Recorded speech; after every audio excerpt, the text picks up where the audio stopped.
Tem problema não, foi só um iníciozinho, né? Agora está gravando.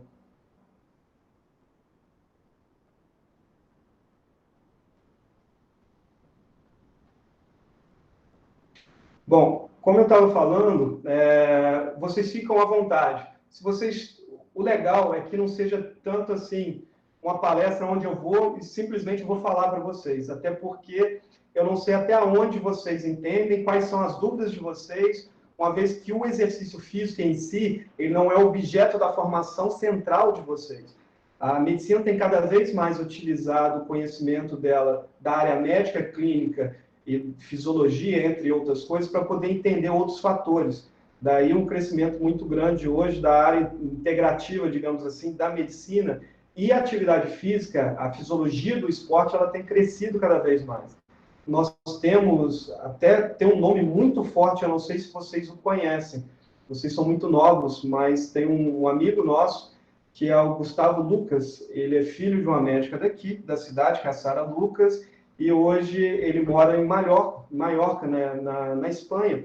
Ele saiu do país no mesmo ano que eu, e ele não retornou. Então, ele realmente ficou lá. Hoje, ele é treinador não, perdão, ele é o médico-chefe lá no Palma, no futebol profissional, em Maiorca, e ele está lá. Mas ele passou por diversos clubes diferentes, esteve até fora da Espanha durante um tempo, e retornou para lá, mas é bem bacana vocês, talvez, buscarem informação sobre ele. Ele é um cara que, durante a graduação dele, eu o conheço antes dele formar, ele já pensava em se tornar um médico do esporte e ele acabou saindo do país naquele momento, porque a medicina do esporte ganhou um espaço muito grande para a gente aqui. Mas naquele momento, 2000, vamos falar 12 anos atrás, ele também estava se preparando, em 2007 ele estava se preparando para poder sair, então não era tão forte quanto a gente tem hoje, e as coisas aos poucos vêm crescendo, vêm modificando, enfim.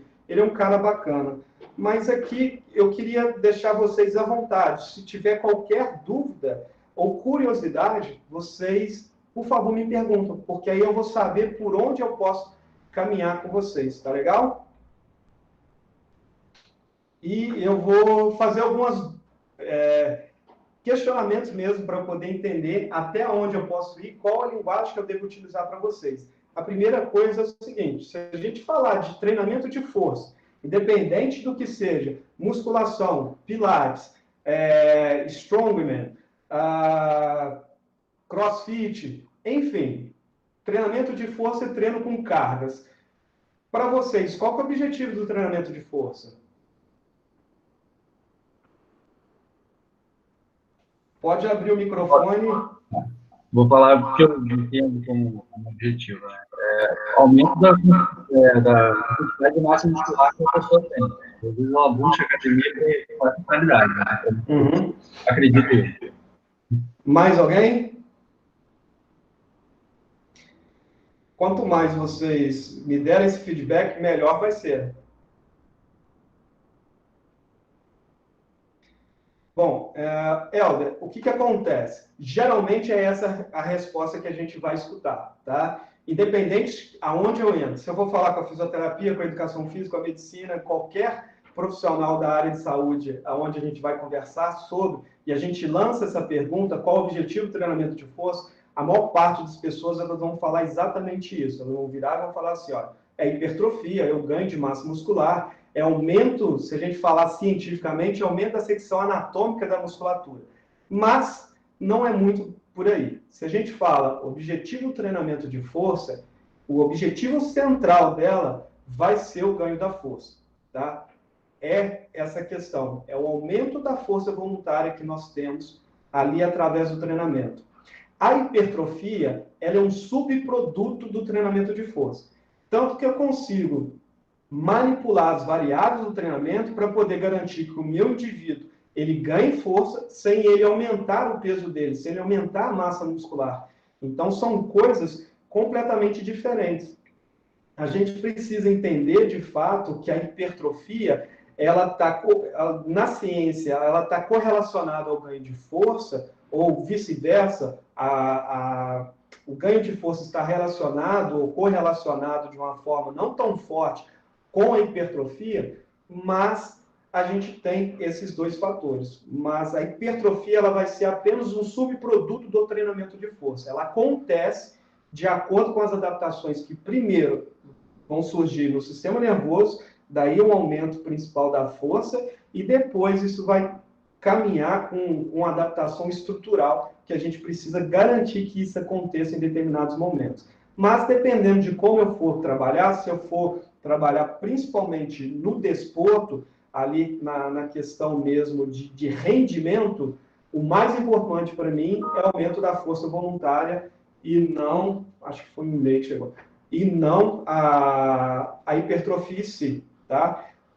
O que é legal, se a gente falar assim, uma pessoa que vai trabalhar bem essa questão do ganho de força, ela precisa fazer uma progressão nessa carga. Então, sempre na metodologia do treinamento esportivo, a gente aprende o seguinte, que nós temos do mais leve para o mais pesado e do mais fácil para o mais complexo.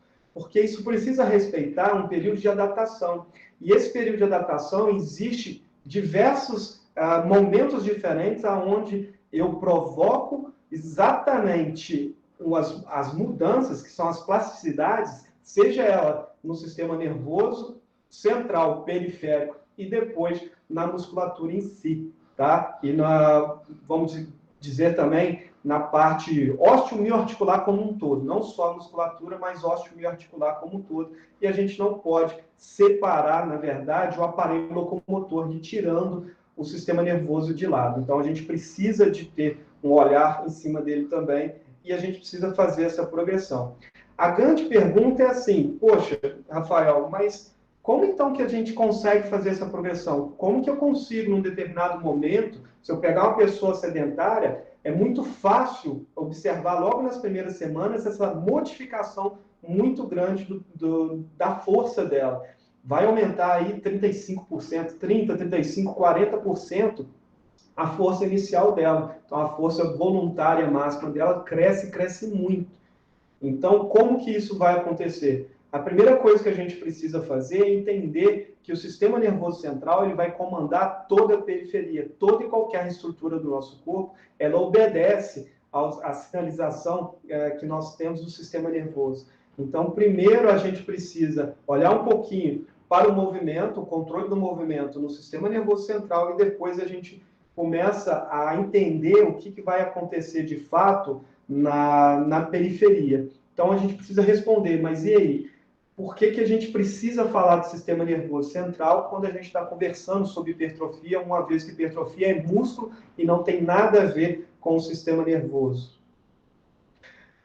A gente precisa entender como que o movimento ele é controlado pelo cérebro e como isso muda completamente tudo que eu vou fazer com relação à atividade física.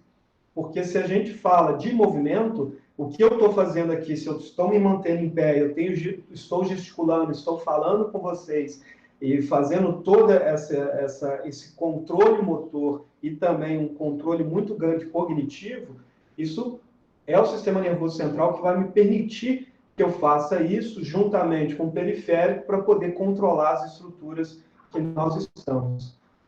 Chegou alguém aqui. Se nós falarmos, se a gente olhar só para a questão do córtex motor, nós temos aí 3 áreas de córtex motor ali. Nós temos a área primária, nós temos uma área secundária e uma pré-motora. Cada uma delas tem uma função muito bem determinada no que diz ao exercício. Se a gente falar assim, a motora primária, qual a função primordial dela? Execução de movimento. E execução de movimento que a gente já sabe executar. Então, são movimentos que você já aprendeu, são movimentos que você já faz ali, ou na sua vida cotidiana, ou no seu gesto esportivo, ou na atividade física que você pratica. A motora secundária, ela, se vocês forem notar, ela está fazendo o quê? Todas as áreas motoras, eu já faço uma observação aqui, estão no córtex frontal. E o córtex frontal, ele é responsável pela a atividade cognitiva superior. Então, tudo que está envolvendo o movimento está dentro do córtex cognitivo. Isso é importante a gente saber. Tá? Depois eu vou dar alguns exemplos para vocês, vocês podem testar isso também na prática para poder entender o que eu estou falando sobre isso. A secundária, vocês vão perceber o seguinte, que ela está vindo de medial para anterior. Quanto mais é anteriorizado aquele córtex ele se torna, mais ele é cognitivo. Então, a secundária ela está relacionada a não só a execução do movimento, mas a organização do movimento. Como, por exemplo, movimentos bilaterais, fásico ou antifásico. Então, esses movimentos eles são muito mais completos que somente esse movimento. Só que quando a gente vai estudar a neurofisiologia, é engraçado porque quando você faz esse movimento, a sinalização parte para os dois, mas a gente tem uma inibição do lado contralateral que não está funcionando ali.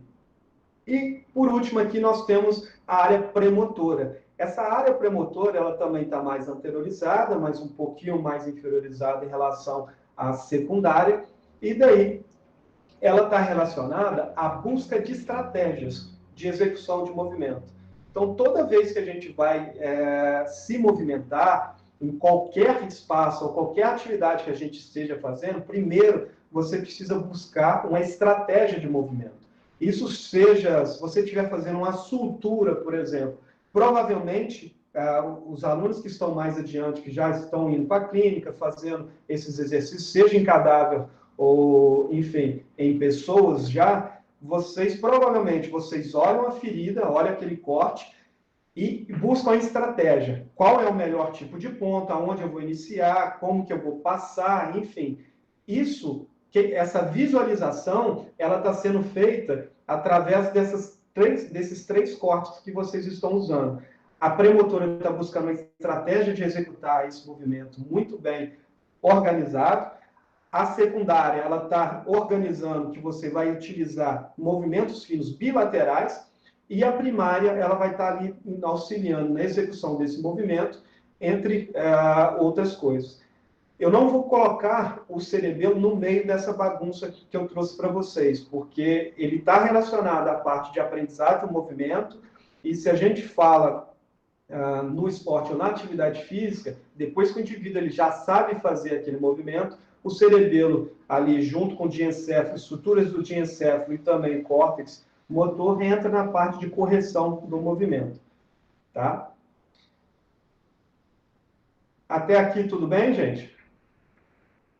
Eu não vou falar desse posterior aqui, não, mas seria algo voltado para o esporte, que é uma visualização. Eu vou deixar ele um pouquinho. As outras três áreas aqui já me permitem entender o que eu preciso. Eu só coloquei aqui para vocês, essa figura deve ser familiar de vocês, que é a questão do controle. Quanto de córtex nós temos para poder controlar áreas diferentes do nosso corpo. Se vocês forem observar e olhar, a parte assim, de tronco e membros inferiores, você tem muito menos córtex responsável por movimentar essa parte do que simplesmente a face ou a musculatura da língua e a musculatura também da parte respiratória superior. Então, ali são movimentos que a gente tem muito córtex, a gente precisa de verdade de ter muito mais neurônios responsáveis por controlar e executar aquele tipo de movimento relacionado naquela região do que, de fato, no restante do nosso corpo. E essa visão aqui, o homúnculus, ele é uma representação de como você é enxergado pelo seu córtex motor.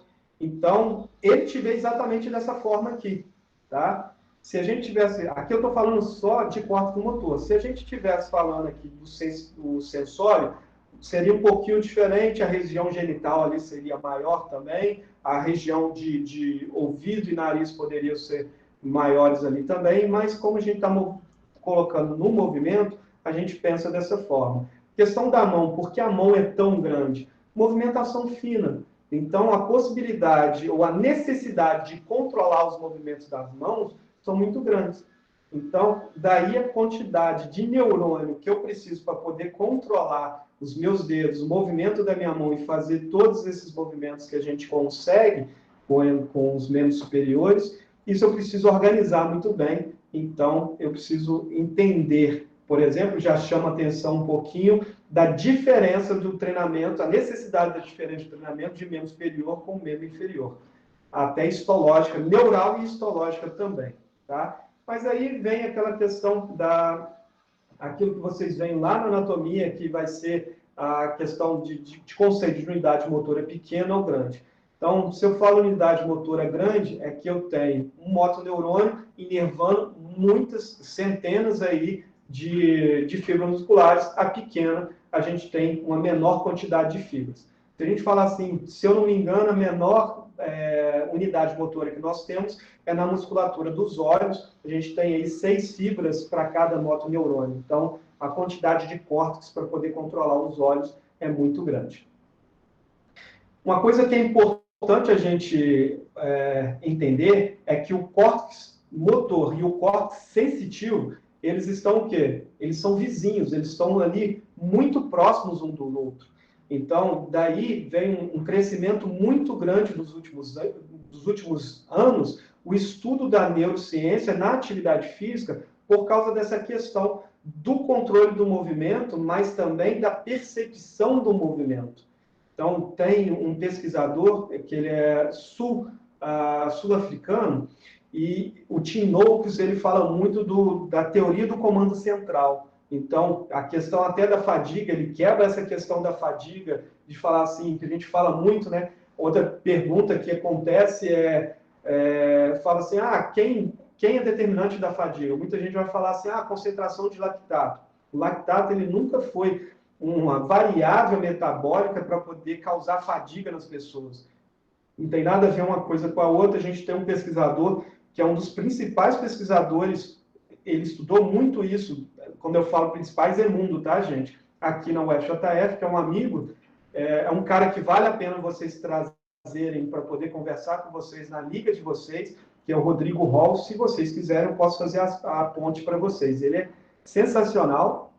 E em estudo dele, ele coloca marcadores biológicos testando o sistema nervoso central durante atividade física de alta intensidade, num aparelho que eles fizeram na África do Sul, 2 pesquisadores brasileiros que estavam lá, que foi algo que ninguém no mundo tinha feito, e eles fizeram no time do Tim Noakes, e foi sensacional.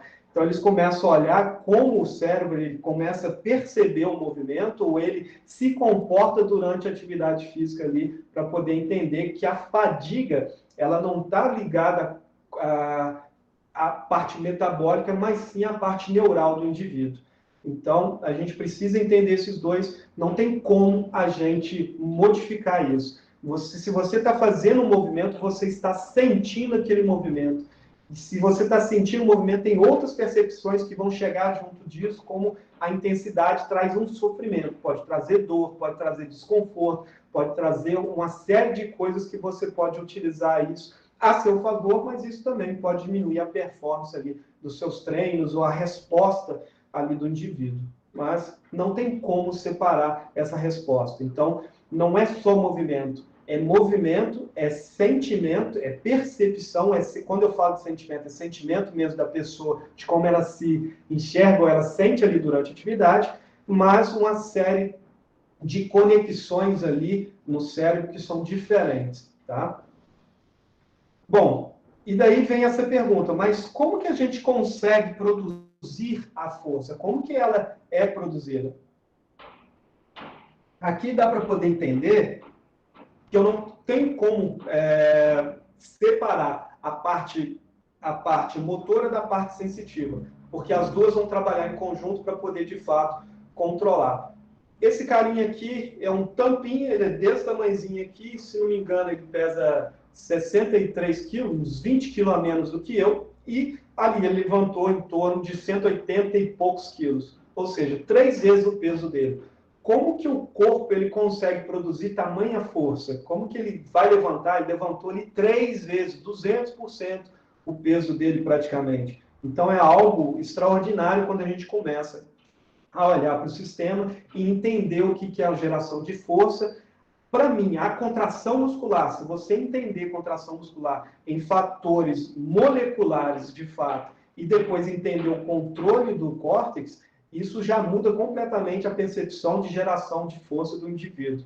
Mas o que vai acontecer aqui? Lembra que eu acabei de falar, não tem como a gente separar a percepção, o córtex sensitivo do córtex motor, tá? O que vai acontecer? Quando, para mim, não faz diferença. Se eu nunca peguei 180 quilos, eu não sei o quanto de força eu preciso fazer para poder vencer aqueles 180 quilos. Se eu pegar uma barra e uma barra fake, colocar ela com a mesma aparência, falar com aquele chinês ali, ó, vai lá e arremessa essa barra. No pensamento dele, quando ele olhar, ele vai pensar, putz, isso aqui é pesado pra caramba, então eu vou ter que fazer muita força. Provavelmente, se ele não for aos poucos, ele iniciar o movimento, ele vai cair com aquela barra, ele vai lançar essa barra para cima. Então, não faz sentido a gente começar a controlar ou pensar na questão de tonelagem ou quilo ali da barra. A gente precisa pensar em outros fatores de como eu vou gerar essa força ou como eu vou causar essas adaptações para mais tarde garantir que eu tenho uma hipertrofia de fato numa magnitude que seja expressiva ou que eu chegue próximo do meu máximo fisiológico ali com relação a isso. Então vamos lá. Primeira coisa que a gente precisa pensar é o seguinte: se eu me abaixei, eu já coloquei um posicionamento do meu corpo em direção àquela barra e eu vou fazer um movimento. Quando eu vou começar a tracionar a barra, aí eu tenho óculos tendinosos de Golgi agindo, fuso neuromuscular agindo também. O fuso neuromuscular, ele está ali para poder captar o estiramento da musculatura. E o órgão tendinoso de Golgi está ali para poder te auxiliar na propriocepção, organização da postura do seu corpo. Ao iniciar esse processo, vocês concordam comigo que eles vão captar uma série de informações e vão enviar para o sistema, ele vai ser captado pelo sistema periférico, nervoso periférico, vai ser enviado para o sistema nervoso do indivíduo. Ao chegar na medula, a gente tem uma ascendência na coluna posterior até chegar na região do diencéfalo e depois ele vai ser distribuído na região que ele necessita ali, ou para a região responsável que ele vai controlar aquele movimento. Aí o que vai acontecer ali? Você tem uma ativação muito grande. Quanto mais você tem estiramento, quanto mais aquela musculatura ela está sentindo aquela tensão, mais informação, mais aferência eu vou estar enviando para o meu sistema nervoso. Então, isso, obrigatoriamente, vai acontecer um processo que a gente chama de somação mesmo. Lá é questão de neurônio. O neurônio ele vai somando, ele vai ganhando o quê? Ele vai aumentando a quantidade de potencial de ação que vão começar a ser trocados entre eles, gerados por eles e trocados entre eles.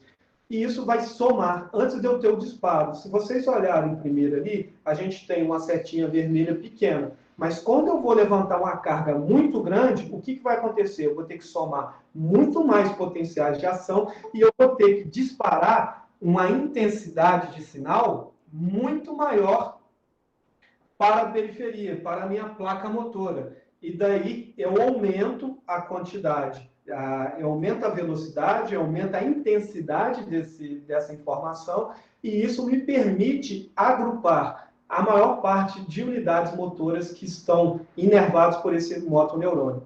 Então, todo o processo de geração de força, ela inicia no sistema nervoso central.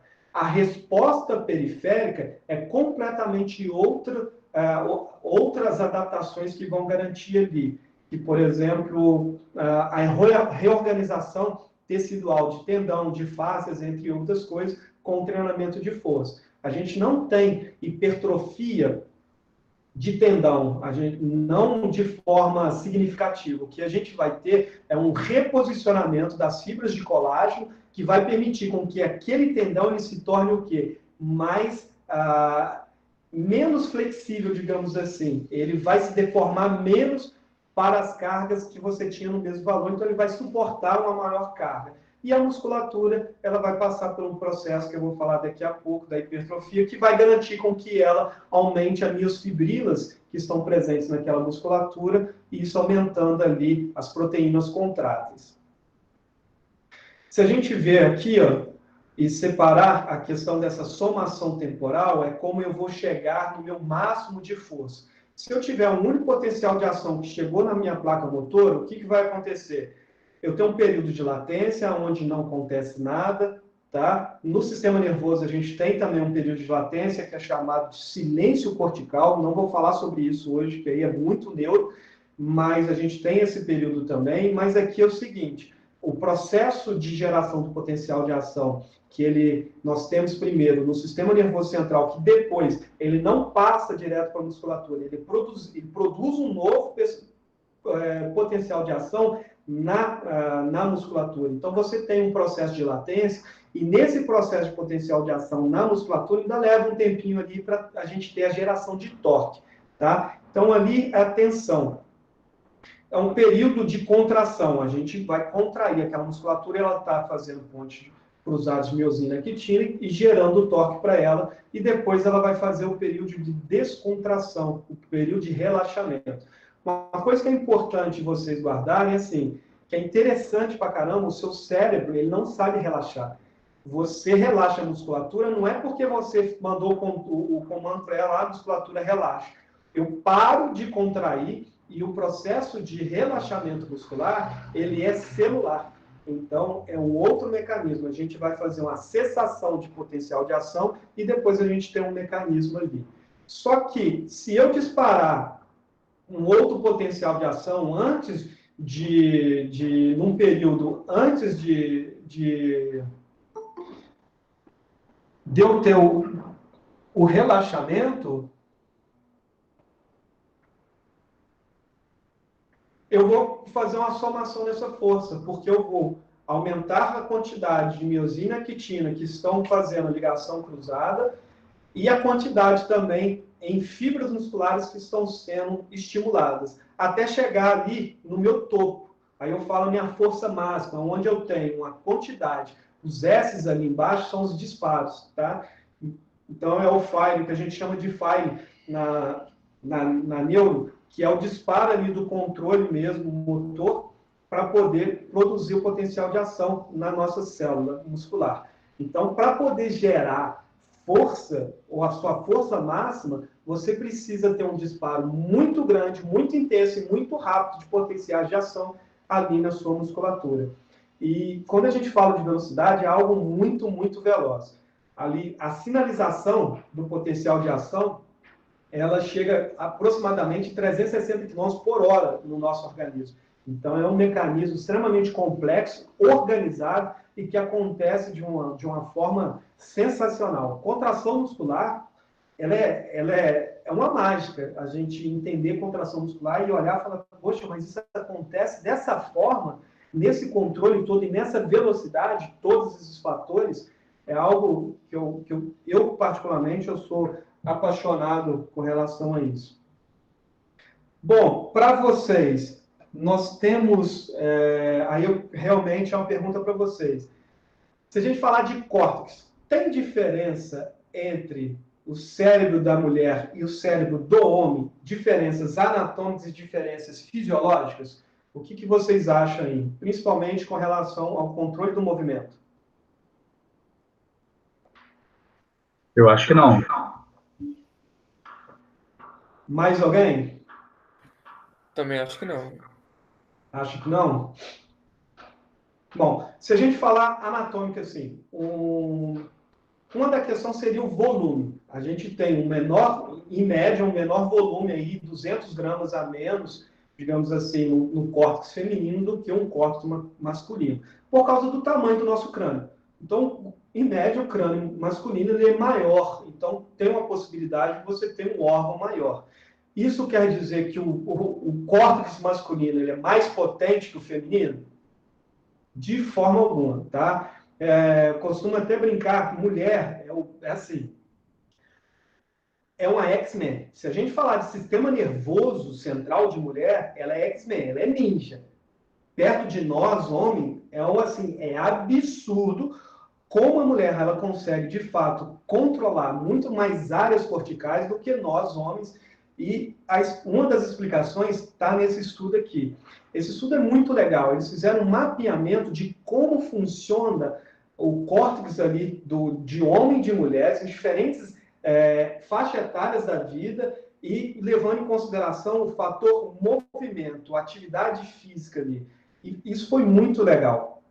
E aqui a gente tem os dois, tá? Nós temos um córtex masculino e um feminino aqui.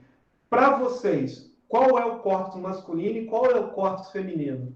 O azul e o laranja. São dois diferentes aqui, mas para vocês, qual seria aí o masculino e qual seria o feminino?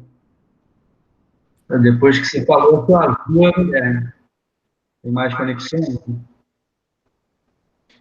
Fala de novo, perdão. Depois do que você falou, eu acho que o azul é da mulher, né? Que tem mais conexões, você falou, né? O azul, então para você o azul é o feminino. Baseando depois do que você descreveu aí. Uhum. Alguém discorda?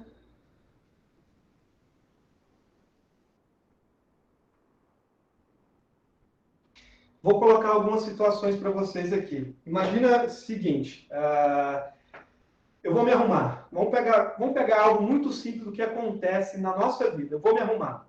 Eu cheguei ali hoje, eu falei assim, eu vou escolher uma camisa, eu não posso ter uma camisa listrada, porque eu vou filmar, então eu preciso de uma camisa lisa, né? Aí eu falei, vou pegar essa aqui, essa é lisa, beleza. E eu fui ali, passei a minha camisa, coloquei, ela vestiu e tá legal. Eu não me questionei. Poxa, será que eles vão gostar da minha camisa? Será que lá do outro lado vai ter alguém com a camisa parecida com a minha? Será que está acontecendo isso, aquilo, não sei o quê? Eu não coloco situações onde eu me questiono. Agora, vocês já perceberam, quem está em relacionamento com a mulher, esperar a se arrumar? A maior parte, não estou falando todas, tá, gente? Isso é neurofisiologia, isso tem também a parte de comportamento de sociedade, mas o que acontece? A gente não tem um questionamento, por exemplo, eu não vou me questionar se eu estivesse saindo e não dando aula, eu não vou me questionar se, poxa, eu não vou colocar isso porque é uma camisa que muita gente tem. Para mim, é algo que não vai fazer diferença nenhuma na minha vida. Se eu encontrar um cara que esteja vestido como eu, como já aconteceu, o que eu vou fazer? Eu vou zoar com a situação, eu vou abraçar e vamos fazer uma foto e vamos brincar com a situação. A mulher vai acontecer o que com ela? Ela começa a colocar situações na vida dela. E daí, ela começa, antes de tomar um tipo de escolha, ela começa o quê? A colocar questionamentos que a gente não faz, porque a gente não tem nem a capacidade de pensar dessa forma. Que é, poxa, será que o indivíduo vai estar, fulana de tal tem esse tipo de roupa também, não sei o quê, mas eu usei na festa tal, será que vai ter aquelas pessoas lá também que estavam nessa festa? Enfim, aonde eu quero chegar com isso? Se vocês olharem para essa figura que está na frente de vocês, vocês vão perceber que uma delas acessa muito mais o córtex central. Perdão, o córtex do lobo central, né? Gente. Tô falando central, mas não é central, não fugiu. Frontal, perdão, lobo frontal. O lobo frontal não é uma questão muito mais... Quanto mais frontal a gente tem conexões, mais essas conexões, elas são o quê? Elas são cognitivo superior. Então, a gente começa a observar algumas coisas. Outras coisas que a gente vai fazer aqui, tá? Esse estudo, ele falou o seguinte, que para o movimento, os homens, eles se dão melhor na questão de deslocamento do espaço, ou seja, calcular o espaço aonde ele precisa executar aquele movimento. Ele leva uma vantagem neurofisiológica com relação às mulheres. Isso permite, por exemplo, a gente falar por que, na sua maioria, o homem ele tem uma maior facilidade de estacionar um carro.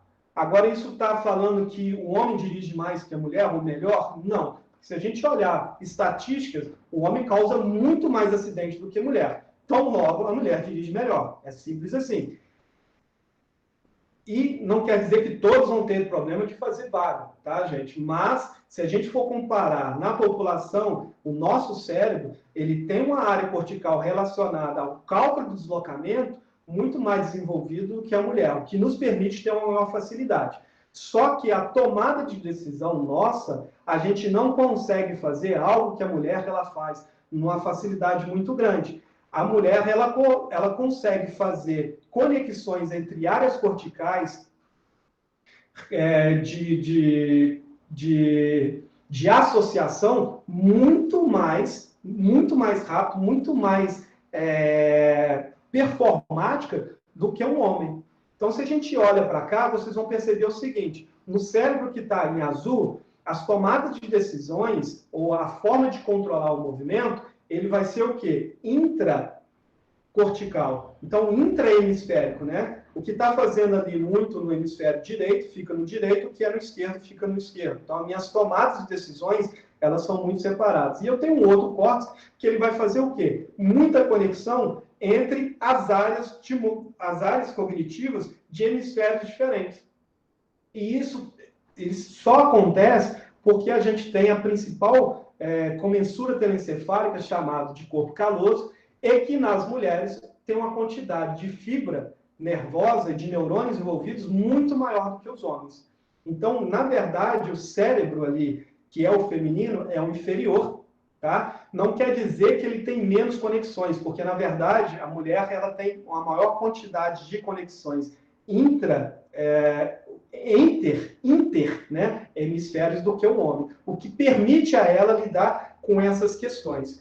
Nesse estudo, eles evidenciaram também criança, adolescente e o jovem adulto entrando na vida adulta ali. O que traz para a gente uma questão de comportamento completamente diferente. A gente precisa entender que aquilo ali, em cada área, ou cada época da vida, o tipo de adaptação, ou como a gente deve trabalhar, aquele aspecto do indivíduo é completamente diferente. Então, a mulher, além dela conseguir se adaptar melhor, conseguir executar os movimentos com uma qualidade maior que o homem, porque ela faz essas adaptações mais facilmente, ela ainda dá conta de quê? Da sociabilização dela. Então, é por isso que nas aulas coletivas dentro da academia, a gente tem muito mais mulheres do que homens, porque ela quer, além do benefício da atividade física, ela quer ter uma interação ali com outras pessoas. E fica a pergunta para vocês aí, então. Vamos falar agora de hipertrofia e depois eu vou recuperar algumas coisas que eu falei para vocês anteriormente. Aonde e quando começa a hipertrofia para vocês? A partir de quanto tempo de treinamento a gente tem um processo de hipertrofia na célula?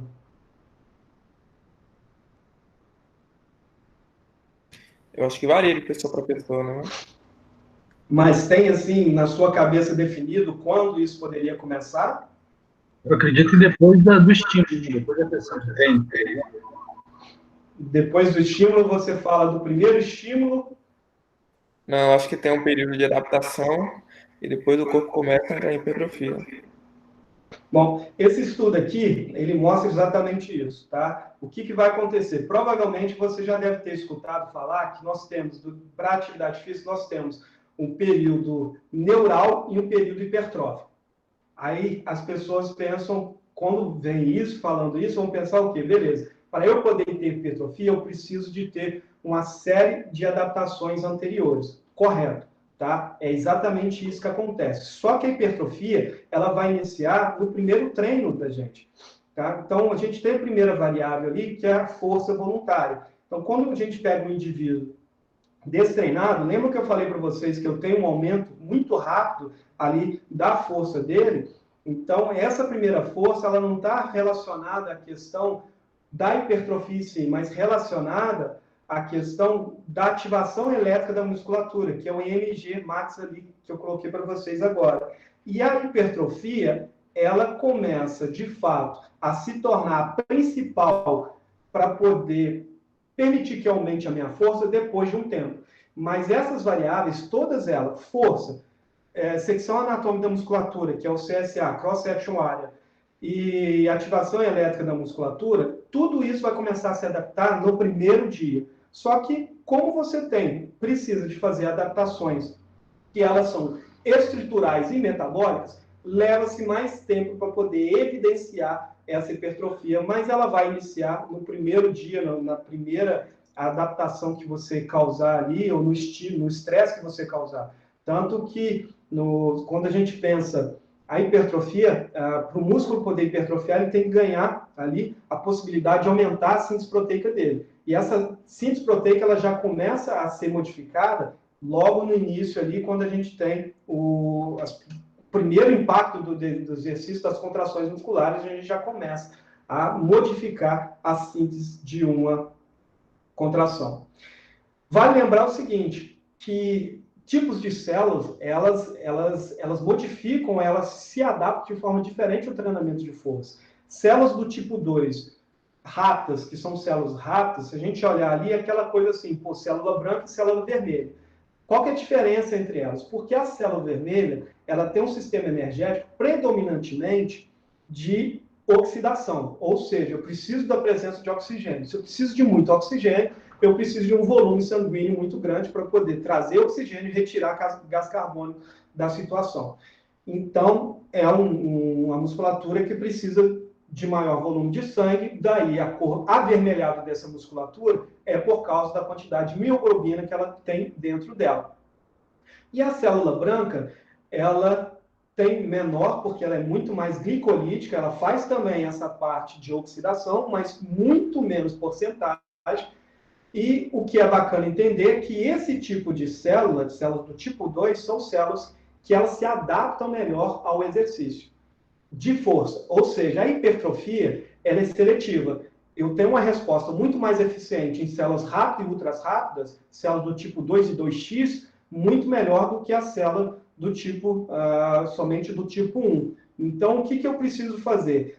Entender que esse tipo de treinamento ele precisa ser modelado ou organizado para poder atingir as células do tipo 2 que respondem melhor a esse tipo de treinamento, para poder garantir que ela tenha, de fato, uma hipertrofia melhor e maior ali do sistema. Tá? Essa é uma lâmina de uma foto normal, e ali a gente tem a evidência de células do tipo 2 e tipo 1, que, através da coloração e com os estudos mais avançados, mais moleculares, a gente entende um pouco mais do que está acontecendo. Esse tipo de musculatura, ou digamos assim, os nossos músculos, eles são formados tanto por células do tipo 2 quanto células do tipo 1. Só que se a gente for pegar, por exemplo, o tríceps, por que é muito fácil ganhar massa muscular em tríceps? Porque quase 70% do tríceps braquial é formado de células do tipo 2. Mas, ao mesmo tempo, por que é tão difícil ganhar massa muscular na panturrilha? Porque quase 70% da panturrilha são células do tipo 1. Aí a gente pensa na questão do deslocamento humano. Como eu me desloco no membro inferior, e eu estou o tempo todo na posição de bípede, membro inferior, o que vai acontecer? Eu posso fadigar rápido? Não. Então, o meu sistema metabólico não pode ser glicolítico, porque o glicolítico acaba muito rápido. E aquela musculatura ali, ela precisa se recuperar. Então, causa a questão de fadiga. Mas, quando eu tenho predominância oxidativa, é a musculatura que consegue ali queimar gordura para poder gerar o ATP que ela necessita para poder fazer atividade. Mas, contrapartida, é uma musculatura que se desenvolve menos, ela responde menos ao processo de hipertrofia.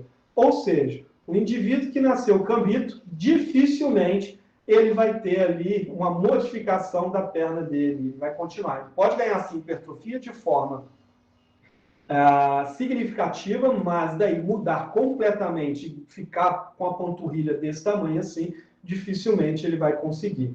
Tá? E aí a gente começa a olhar a questão estrutural. Então a gente tem fator nervoso que controla tudo, a gente tem fator histológico que muda completamente a minha forma de pensamento e entendimento de como eu consigo, de fato, promover a hipertrofia e quais são as células que vão fazer isso. Lembrando que a célula do tipo 2, ela apresenta também uma especificidade não só de geração de energia, tá? Que é a questão da velocidade de geração de energia, através do sistema glicolítico, de metabólico glicolítico, mas ela também tem uma inervação diferente. Então, a gente tem fatores metabólicos, fatores neurais e estruturais naquela célula que permite com que ela responda melhor.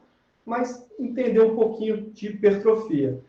Para a gente ter hipertrofia, obrigatoriamente a gente precisa ter um estímulo. Esse estímulo ele pode ser elétrico, mecânico ou bioquímico.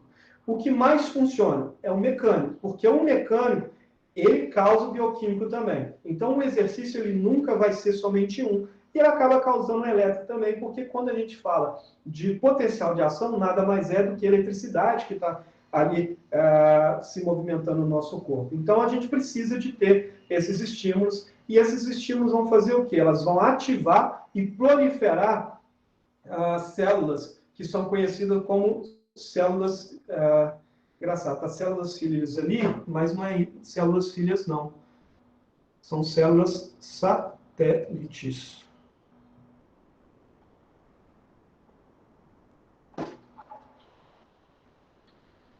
Proliferar essas células satélites. E quando ela está proliferando essas células satélites, ela modifica completamente o comportamento proteico de síntese proteica enzimática da nossa fibra muscular, o que permite a ela fazer a expansão.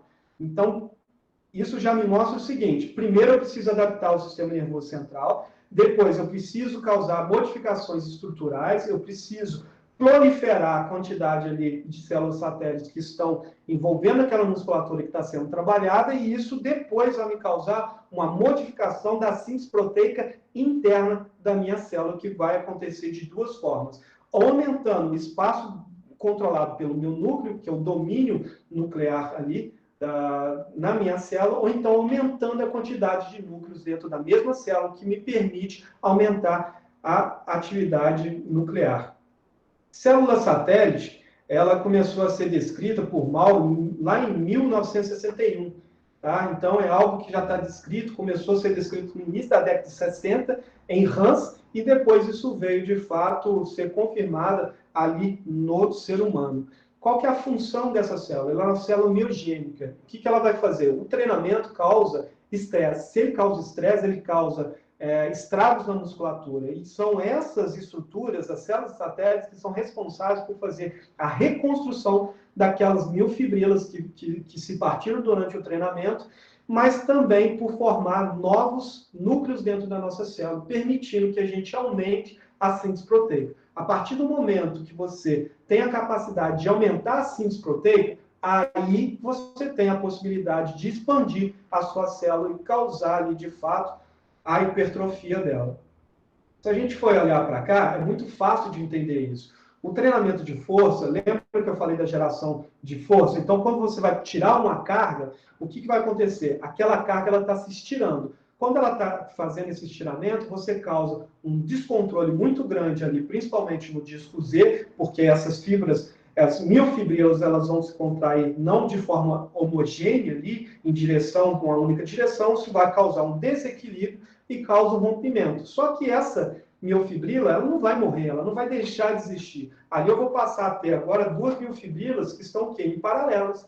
E elas podem ganhar novas proteínas contrato. Maior quantidade de miosina, maior quantidade de actina, entre outras coisas, que permite com que, obriga, na verdade, um aumento ali da secção transversa da minha musculatura. E isso tudo causa o quê?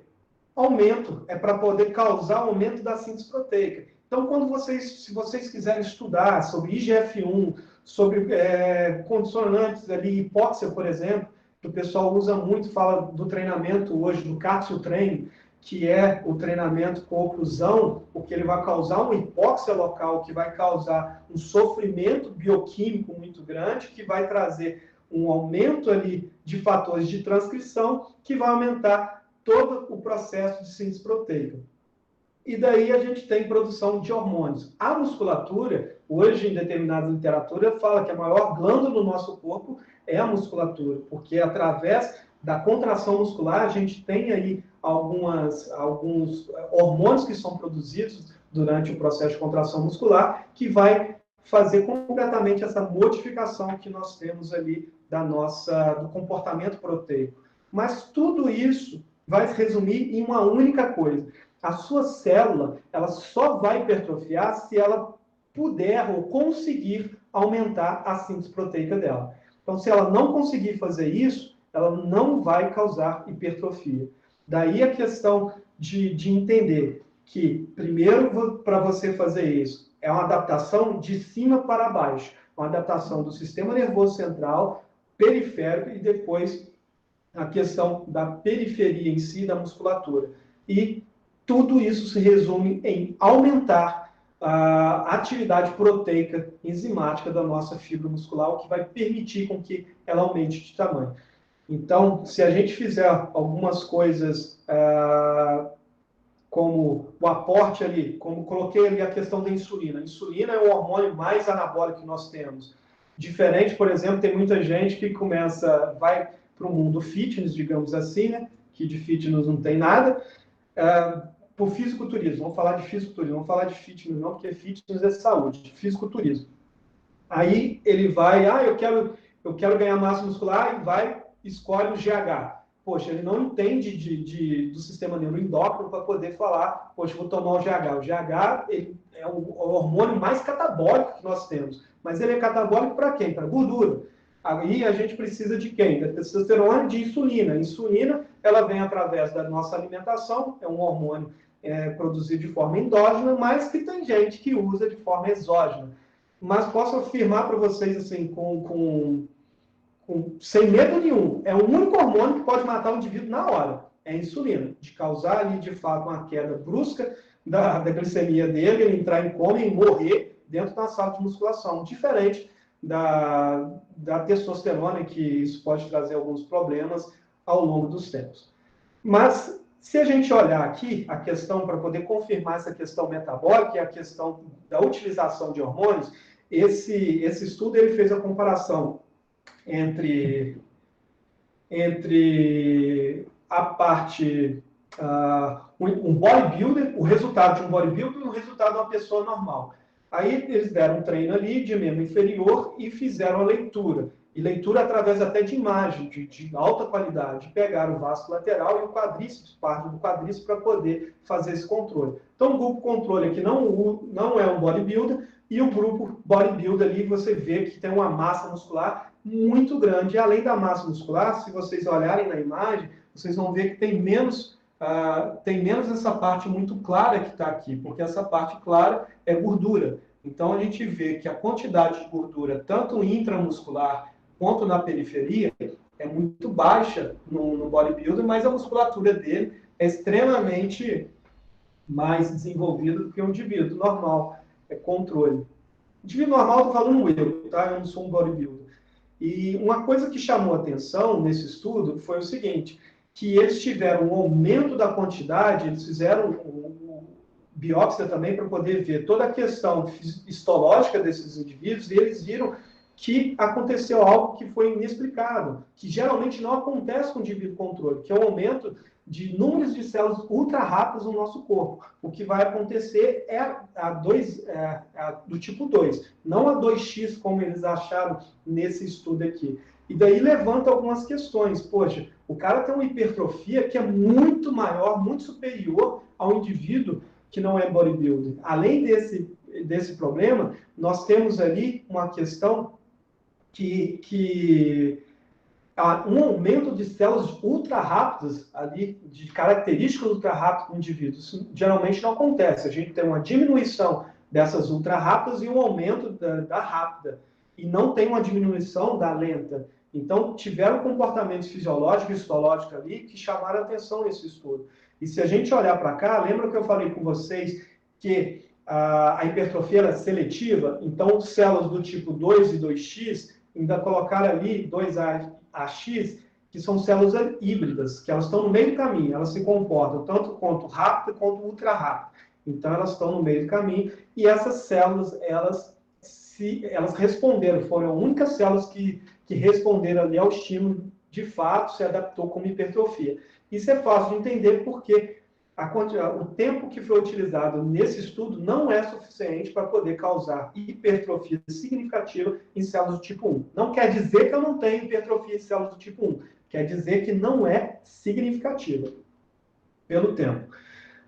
A plasticidade, ela pode responder, sim, em partes, o que está acontecendo nesse estudo. Só que, como que está acontecendo essa questão que deveria ser o resultado esperado, seria diminuição de ultra rápido e aumento de rápido. Mas a gente não aconteceu isso. Aí a gente levanta aquele questionamento muito fácil, que é aquela coisa assim, poxa, você quer ter um corpo igual desse cara? Será que vai ser foco, fé e sei lá o quê? Vai ser treino, descanso e alimentação? Será que é possível, de verdade, para vocês, enquanto estudantes da área da saúde, futuros médicos, vocês acham que é possível desenvolver esse físico da forma que ele está aqui só com alimentação e com treino? Dificilmente, né? Com muito bom de treino. É muito difícil. É muito difícil. Ainda mais esse, ainda é mais volumoso ainda, ele apresenta uma densidade muscular muito maior. É quase que impossível a gente chegar a encontrar. Eu vi alguns caras na minha vida, nesse período aí, são 17, entrei no esporte antes também, então vamos colocar que tem mais de 20 anos que eu vivo nesse meio da atividade física. Tinha colegas da ginástica extremamente fortes, fortes mesmo, e que lá, quando eram novos, não utilizavam anabolizantes. Alguns utilizaram depois, e foi absurdo o ganho que eles tiveram. Mas dificilmente a gente vai encontrar um indivíduo dessa forma aqui que ele não utiliza. Até porque se você olhar para a pele, com o tempo vocês vão aprender a fazer a questão da anamnese e olhar o indivíduo de uma forma diferente. O cara desse tamanho que vira para mim, poxa, não uso nada. Eu vou falar com ele, cara, beleza. Vou fingir que estou acreditando porque não é fisiológico, não vai acontecer no indivíduo dessa forma. E para a gente entender a questão dos anabolizantes, o que o anabolizante ele faz na musculatura, na resposta de hipertrofia, esse estudo é muito legal. Ele pegou o seguinte, ele pegou os indivíduos que são atletas de força. Não é fisiculturista. Ele pegou lá pessoal do bench press, né? Que é competidores de supino, levantadores de peso, é diferente. A galera que faz uso de anabolizante é a galera que não faz uso de anabolizante. Tá? Aí o que vai acontecer? Quando a gente olha para cá, as pessoas, o grupo que eles foram utilizados, são muito próximos um do outro, tá? E não tem um ganho, uma perda grande ali. Só que quando a gente vai olhar para cá, olha só, a gente tem mais ou menos ali uma diferença de 5 quilos que foi levantado entre o grupo que usa anabolizante, levantou em média 5 quilos a mais do que o grupo que não usa anabolizante. Só que quando a gente vai olhar na estatística, se esses 5 quilos eles são de fato algo representativo, a gente não tem ali uma representatividade grande. Não tem uma correlação que o resultado é representativo. Ou seja, a hipertrofia ela não necessariamente está ligada com a força. Tudo bem, ali eles tiveram uma média maior, mas não é uma média significante. Só que quando a gente vai fazer o quê? Vai olhar fatores histológicos, ali na figura A gente tem as células de quem usa anabolizante e no B, células de quem não usa anabolizante. Lembra que eu falei com vocês que tudo numa célula vai depender, a hipertrofia da célula vai depender diretamente de síntese proteica? Dá uma olhadinha na quantidade de pontinhos brancos que a gente tem nessa lâmina A. Esses pontinhos brancos são núcleos celulares. Então, a quantidade de núcleo celular que nós temos no indivíduo que usa anabolizante é maior do que a quantidade de núcleos em indivíduos que não usam. Isso já me dá uma correlação direta.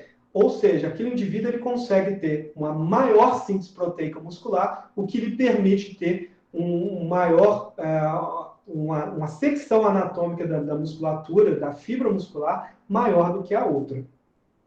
Isso é evidenciado aqui, quando a gente pega clarinho a quem não usa e pretinho a quem usa, aqui a quantidade de núcleos presentes. Então, aquilo que eu havia falado com vocês logo antes dessa questão, isso está ligado, a hipertrofia está ligada à capacidade metabólica da minha musculatura.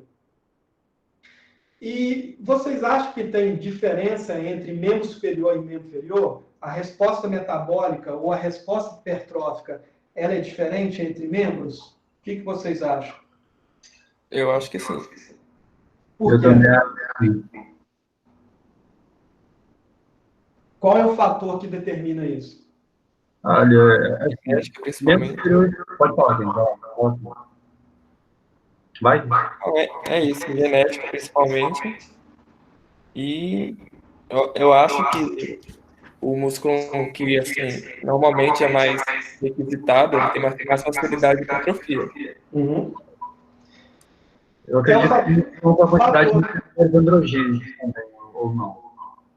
Perdão, não consegui entender o que você Tem falou. relação à quantidade de receptores androgênicos também? Tem direto, tá? Foi bom você ter falado isso, que eu vou, logo no próximo estudo, eu vou falar sobre essa questão de receptores androgênicos da célula. Mas aí eu vou explicar logo no próximo estudo. Aqui é o seguinte, são questões neurais e questões metabólicas. Lembra que eu falei histológicas?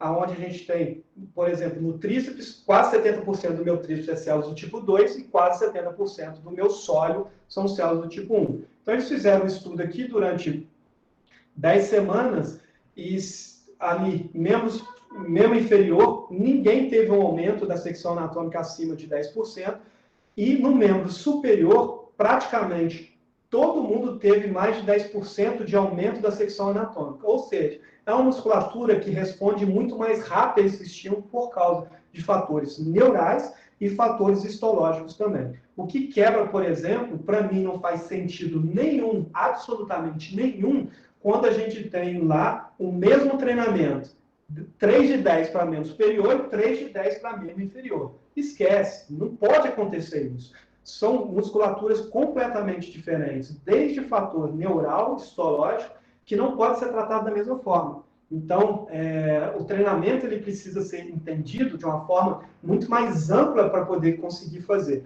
Se na academia de vocês, aonde vocês treinam, isso ainda acontece, é porque realmente falta um pouco do entendimento sobre essas partes todas para poder entender que um treinamento de membro inferior é diferente de membro superior no que diz respeito a volume e intensidade do treinamento ali em si. Homens e mulheres. Outra pergunta para vocês. O processo de hipertrofia entre homens e mulheres é diferente? Sim, sim. Digamos assim, se para você é diferente, qual é o fator que determina essa diferença em si?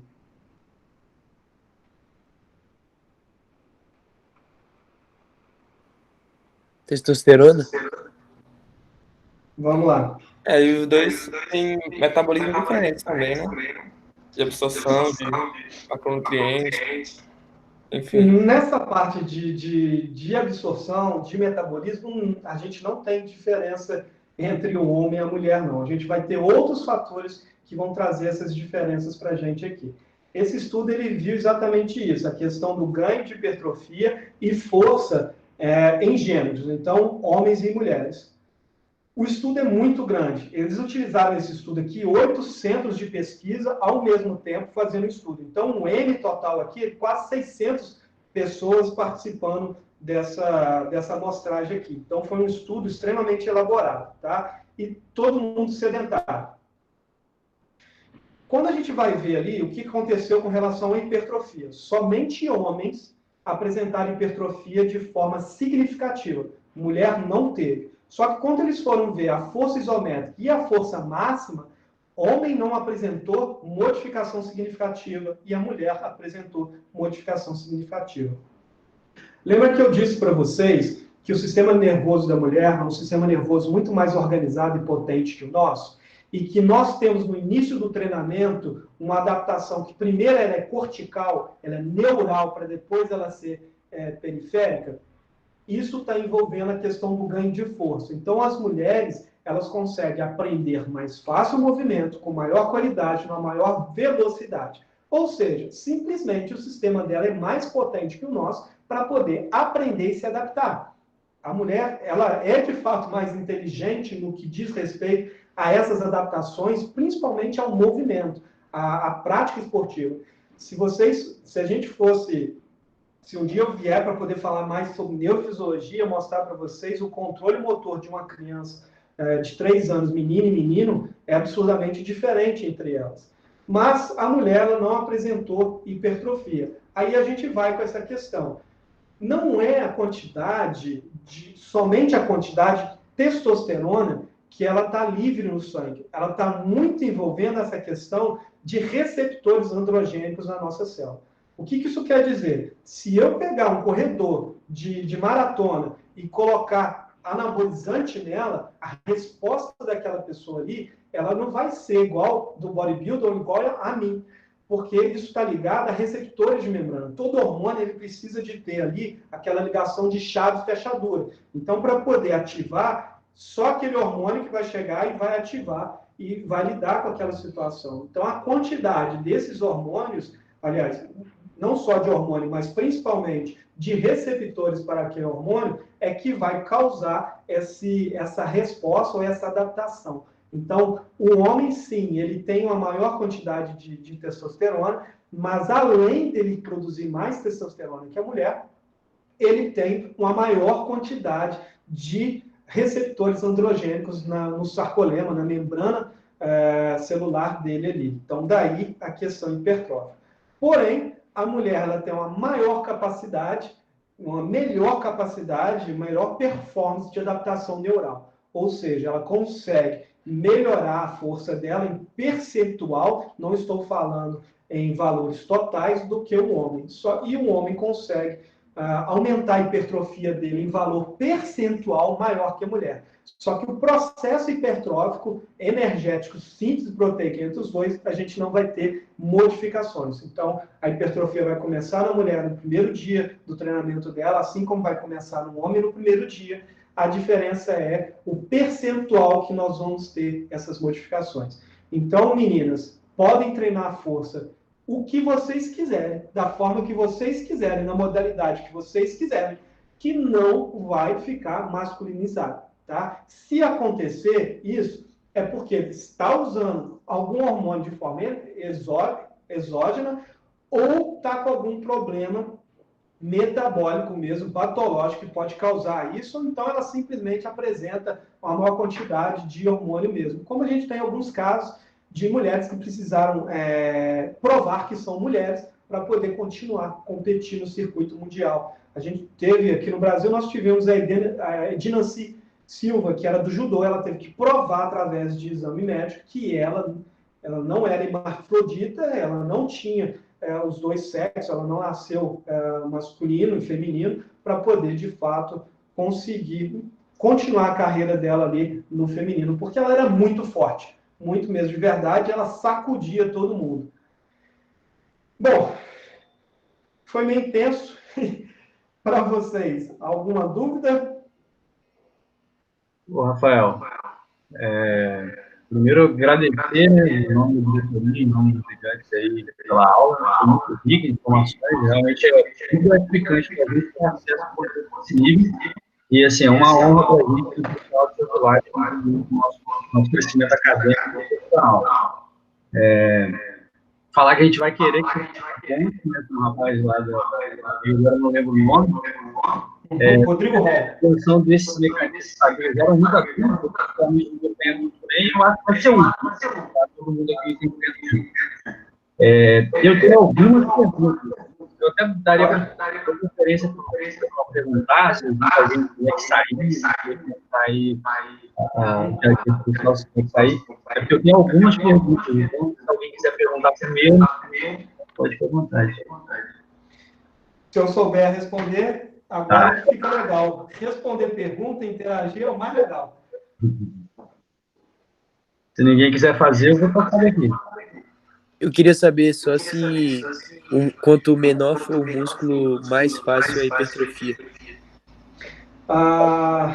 Não necessariamente. A questão do músculo ser menor, a gente tem que pensar, a gente tem que saber qual músculo exatamente a gente está falando, porque até mesmo dentro do mesmo grupamento muscular, a gente tem respostas diferentes, ou concentrações histológicas diferentes. Então, se a gente pegar o quadríceps, por exemplo, a gente vai ver que o vasto lateral e o vasto medial são dois vastos que vão hipertrofiar de forma diferente. E quando a gente vai ver hipertrofia proximal, medial ou distal, também vai responder de forma diferente. Então, a gente tem que entender qual é o comportamento histológico daquele tecido, qual é o comportamento neural e metabólico. Então, não necessariamente eu posso afirmar dessa forma que o menor músculo ele vai hipertrofiar maior, tá? Ou vai hipertrofiar mais. A questão mesmo vai ser qual é o tipo da predominância histológica daquele local e como ele está sendo ali estimulado para poder mudar a síntese proteica dele. Mais alguém?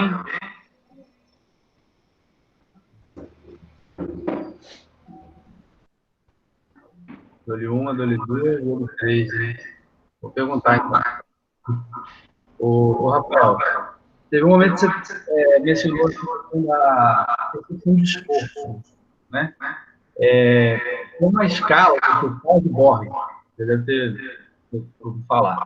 Eu queria entender qual a relação dela com a hipertrofia. Por exemplo, aquela questão que você mencionou do rapaz que ele pega um peso feito, né? Ele teria em mente um esforço que seria muito maior do que na prática, né?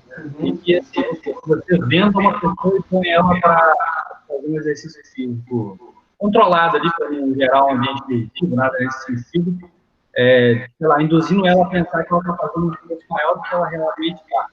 Isso geraria uma hipertrofia equivalente, alguma coisa nesse sentido?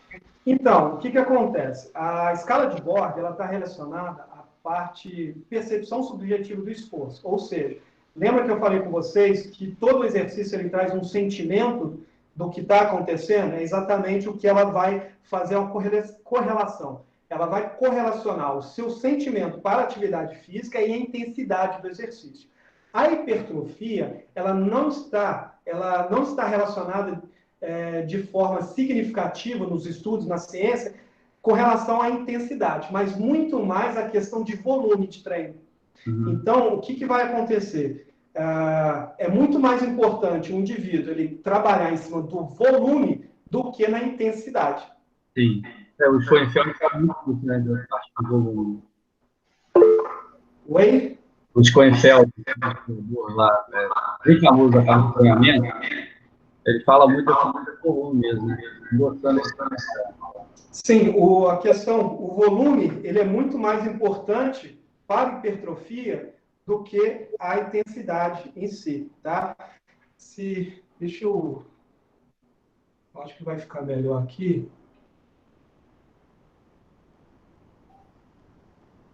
Mas eu acho que ele conectou no meu... Ô, Rafael, o Francisco mandou uma pergunta no chat, que ele está com o microfone não funcionando. Pode falar. O Francisco mandou uma pergunta no chat, porque o microfone dele não está funcionando. Está ouvindo? Deixa eu ver. É porque ali está cortando, o seu som está chegando um pouco cortando aqui para mim. Repete para mim, por favor. Não, eu falei que agora ele mandou a pergunta no chat, porque ele não está com o microfone funcionando. Uhum. É só que na hora que eu fui emparelhar aqui, eu julguei o meu...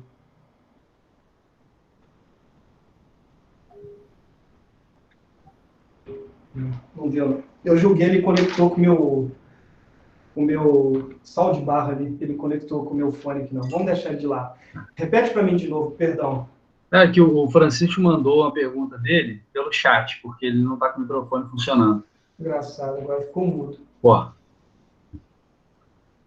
Peraí que eu não estou ouvindo ninguém. Tá. Som. Peraí. Saída.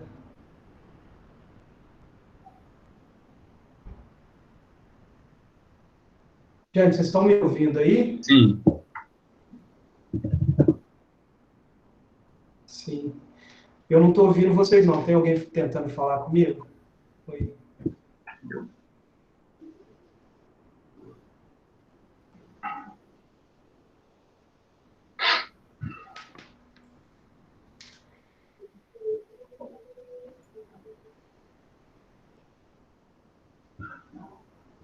Engraçado.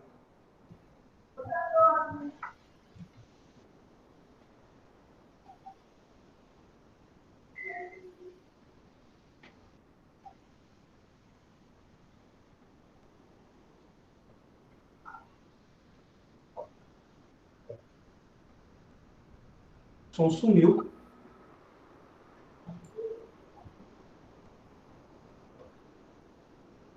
Agora eu acho que vai voltar. Fala comigo, por favor. Alô, tá me ouvindo? Voltou, não.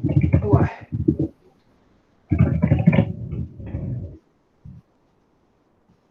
Voltou, não. Tentando falar. Vê se tá me ouvindo. Alô? Não. Peraí.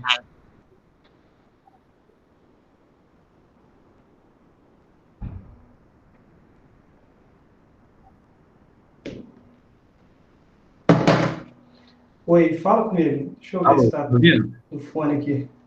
Alô? Também Oi? não. Que engraçado, hein?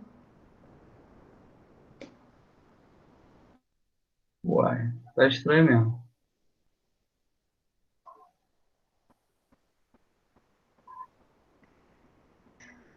Tenta alguém falar aí, gente, pra ver se é só o meu que ele não tá ouvindo. Eu acho que agora... Tenta de novo, por Alô, favor. tá me ouvindo? Alô? Alô? Estamos escutando? Engraçado. Opa, O som Opa. de vocês... Alô? Agora voltou, mas voltou no meu... Voltou? Voltou, oi, mas oi. tá saindo no meu som lá, não tem problema não. Tá. Então, tava falando que o Francisco mandou um chat, eu tinha o microfone dele, mas eu tenho algumas outras dessa. Tem aqui, ó, consumo de whey protein facilita a síntese proteica. Então, eu não diria que ele facilita a síntese proteica. O que acontece? Uma coisa a gente precisa entender, tá? A gente não utiliza a proteína que entra propriamente dito. O que a gente, obrigatoriamente, a gente vai ter que fazer? A gente vai ter que fazer a digestão dessa proteína. Então, ela vai ser quebrada em aminoácidos. E a proteína, ela é produzida dentro da nossa célula. E isso tem um outro fator também, a gente não consegue estocar proteína, ou seja, ela só vai ser produzida em cima de demanda. Aí o que vai acontecer? Não interessa se você vai colocar o whey protein, ou se você vai colocar albumina, ou se você vai colocar o colágeno, ou se você vai colocar proteína vegetal de soja, entre outras coisas. Todas as respostas com relação à suplementação de proteína, elas vão ser o quê? Elas vão ser iguais. Agora, no final do ano passado, tivemos 2 estudos que foram publicados. Um do grupo do Brasil, do grupo do Bruno Gualano, é um amigo lá da USP, e também de um grupo canadense, que eles fizeram exatamente isso. Porque tem aquela coisa, né? Eu vou tomar o whey protein porque ele tem um maior valor biológico, eu vou conseguir hipertrofiar mais. Não tem nada a ver uma coisa com a outra. Se você der a mesma quantidade de proteína, gramas por quilo, do indivíduo e der um estímulo de treinamento de força, ele vai se desenvolver da mesma forma, independente se aquela proteína é vegana, digamos assim, ou se aquela proteína ela vai ser vegetal. Tá? Então, não necessariamente a gente vai ter uma modificação ou mais hipertrofia, porque está ali na questão do whey protein. O ano passado, eu estava fazendo muita atividade física, eu fazia tanto crossfit quanto musculação, e com um nutricionista ali para poder me auxiliar nesse processo todo. E eu precisei suplementar, mas eu precisei porque ele calculava lá e eu não conseguia fechar em cima da alimentação, porque senão eu teria que comer muito mais ovos, muito mais carne, muito mais quantidade, só que eu também estava fazendo um déficit calórico, então eu precisava perder peso, eu queria aumentar a massa muscular e queria diminuir o percentual de gordura, então eu tive que suplementar. Mas a suplementação e o whey protein é fácil, né? E sou muito amigo do pessoal da Full Life, aqui de Juiz de Fora, então o whey protein deles é de uma grande qualidade, é muito bom aquele produto mesmo, e daí eu escolhi a questão do whey protein junto com o meu nutricionista para poder conseguir lidar com a situação, mas não é, a hipertrofia ela não é causada pelo whey protein, tá? A questão de ter o whey protein é uma maior quantidade de aminoácidos para poder produzir, fazer síntese proteica dentro da nossa célula. Tanto para poder recuperar a nossa célula do estresse metabólico, quanto também produzir novas miofibrilas. Show de bola. O Rafael, com relação e até no ambiente, sobre a conexão, tornar mais eficiente no âmbito de conseguir ser mais eficiente. Aí, por exemplo, tem pessoas que têm dificuldade em hipertrofiar o perto das pernas, e tal, em comparação com o distal dele. Existe meio que foco a contração desse uma determinada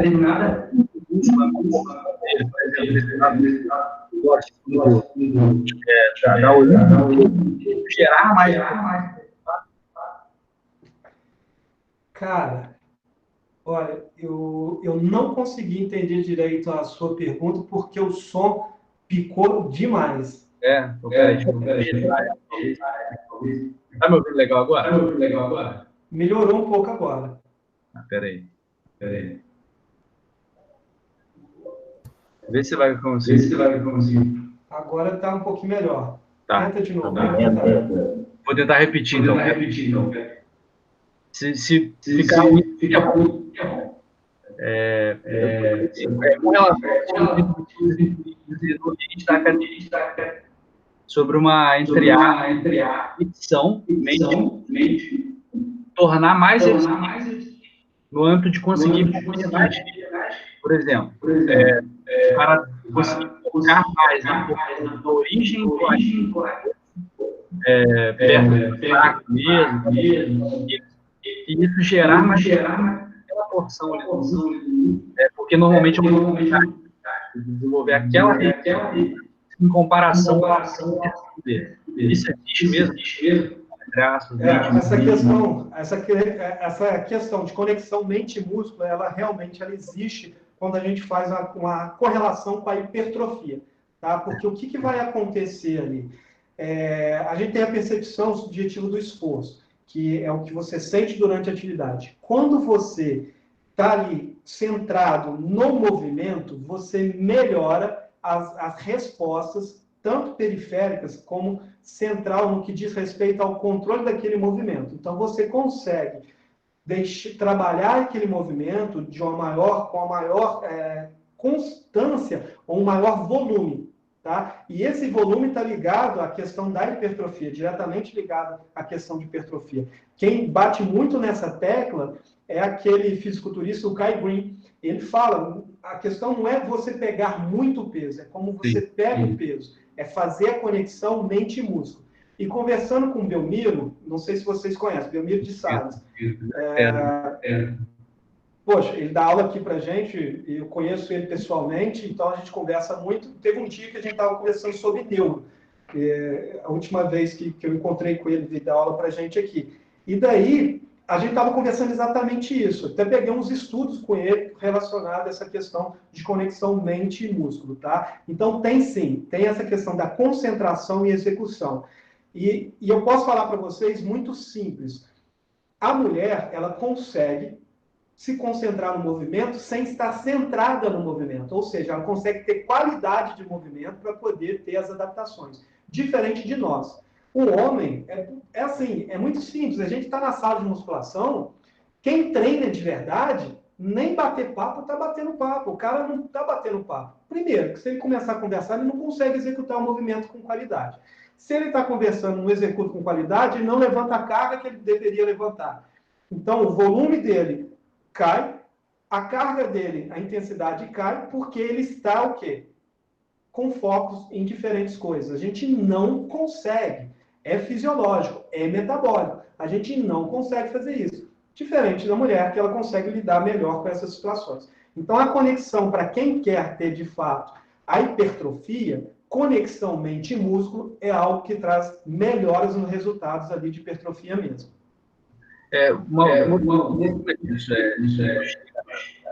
novos circuitos, periférico, ou não? Voltou a picar. Eu entendi alguma coisa de circuito, não sei se é isso. Isso gera novos circuitos, no sentido de Gera sim. A adaptação, quando a gente fala de adaptação cortical, é adaptação cortical de fato, é a quantidade de neurônios que eles vão se adaptar para poder lidar com aquela situação. Ou seja, a região espacial do seu córtex, ele aumenta de acordo com o nível de treinamento que você tem. Então, essa adaptação, quando eu falo adaptação nervosa, é a adaptação de quantidade de neurônios, funcionamento entre neurônios, a condução, ou seja, a adaptação ela é cortical, ela é medular, ela é no nervo, na placa motora e na musculatura. Então, é no conjunto inteiro, é a conexão de tudo, tá? A neuroplasticidade, ela explica essa organização. Então, a adaptação, ela vem de cima para baixo, córtex, diencéfalo, pegando todo o traçado ali do movimento, depois medula, nervo, até chegar no local ali. Beleza. Alguém tem alguma pergunta? O Thiago tinha me perguntado aqui, entendi. Então, a produção de proteína vai de acordo com a demanda do corpo. Produção de proteína é demanda. Se você não tem uma demanda grande, você não vai produzir tanta proteína. Por que isso acontece? É fácil de entender. A hipertrofia, quando o indivíduo tem maior hipertrofia, ele tem uma maior síntese proteica. Síntese proteica gasta energia. O seu corpo ele não quer gastar energia. O seu corpo quer o quê? O máximo de reserva possível e gastar o mínimo possível. Então, se eu preciso produzir, vai ser sobre demanda. Se a minha musculatura ela precisa ser reconstruída por causa do estresse, eu vou ter que acelerar a síntese proteica. E essa síntese proteica ela vai ficar aumentada durante horas. A mesma coisa o EPOC. Não sei se vocês, no grupo de vocês já estudaram, que é o consumo aumentado de oxigênio pós-atividade. Por quê? Porque a gente tem uma aceleração de todo o processo metabólico do corpo. Então, essa aceleração ela é causada com resposta direta. E síntese proteica enzimática, ativação proteica enzimática, ela só acontece, a produção de proteína, ela só vai acontecer sob demanda. A gente não tem proteína guardada dentro do nosso corpo ali, bonitinha, igual o estoque de gordura, igual o estoque de carboidrato que a gente tem. Tá? A gente vai precisar produzir para poder utilizar. Beleza. Vou fazer mais uma pergunta. Vê se meu áudio. Pode mandar. Se eu não entender, eu te aviso. Memória muscular. Por exemplo, já foi praticante, fez uma posição mais de corrida, aí parou durante treinar. E aí ele volta a treinar. E ele tem um resultado mais rápido do que ele teve quando ele fez a primeira vez. Aí, assim, a explicação, eu não tenho conhecimento disso, pelo menos eu nunca tive assim. Tem professores que falam uma coisa. Eu vou até abrir Oi? Eu vou até abrir um material aqui para poder te responder, mas pode falar. A explicação mais coerente foi que assim, o cara, ele gera os mionúcleos gerados para conservar. E aí ele volta a treinar, e aí ele consegue maior. É isso mesmo, tá? Vou compartilhar minha tela com vocês aqui. Você mesmo já deu a sua resposta com relação a o que é, de fato, a memória muscular. Porque antes a gente pensava que memória muscular ela estava ligada a fatores neurais, do que diz respeito ao seguinte: o indivíduo ele tem uma maior cultura de movimento, é um movimento que já faz parte dele, então a adaptação neural dele, ou cortical dele, seria num período menor. Então, por isso que ele consegue responder mais fácil. Mas não. O que acontece? Com nova tecnologia hoje, eles provaram o seguinte: você falou exatamente o que está nesse estudo aqui. Ó. Se a gente olhar ali, eles pegaram o modelo, isso aqui é modelo animal, tá?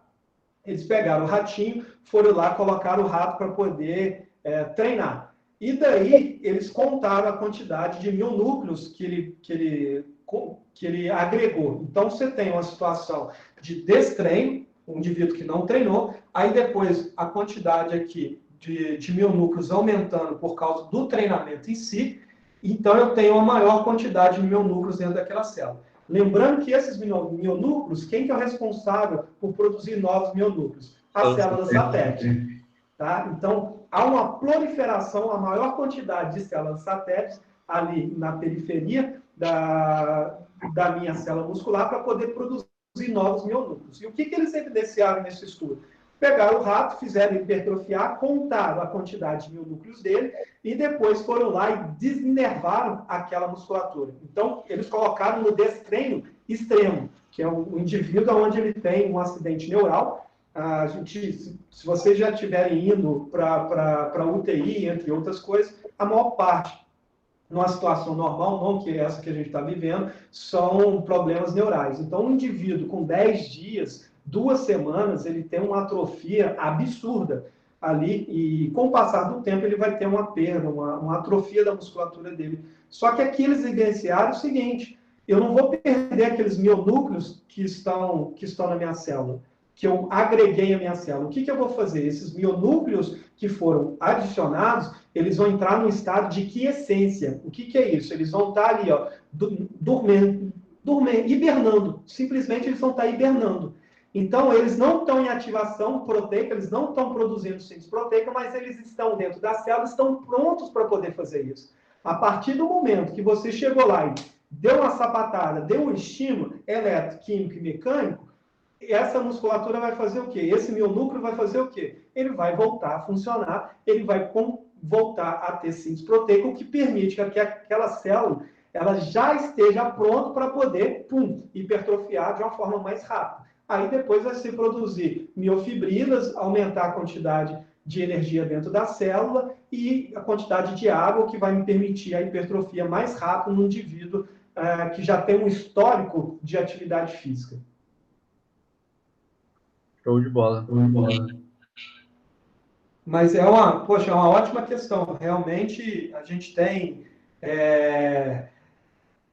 sempre, né? A gente falava que memória muscular era neural, mas ela não é neural. Ela é local, ela é fisiológica e metabólica. Beleza. Alguém tem mais alguma pergunta?